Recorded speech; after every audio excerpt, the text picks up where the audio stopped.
technology can make things way more inclusive, way more accessible, way more transparent, and this is definitely what we need to scale restoration efforts worldwide. Open Forest Protocol is a digital platform to enable forest projects all over the world, whatever their size, to access digital monitoring tools and also carbon financing in a very transparent way. We basically saw that there was a true lack of standardized reporting and reporting also of the impact that was happening on the ground in these amazing restoration projects, and especially with local communities. And so most of the time it's because they didn't have access to the tools or because they were way too expensive, and also because it wasn't the focus of their work.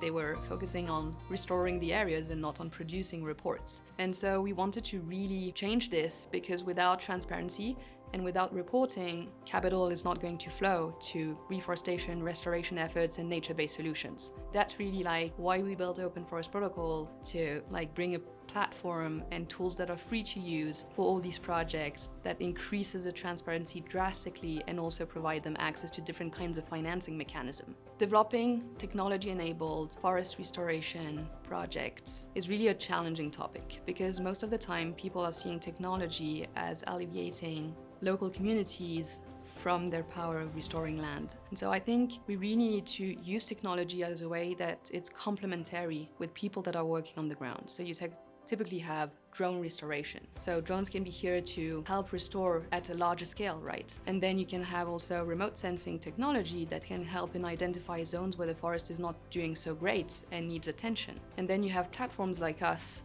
that can combine all these technologies, enable the scale of reforestation efforts, and also empower the local communities on the ground. They should be the catalyst of these restoration efforts and make them successful over the long term.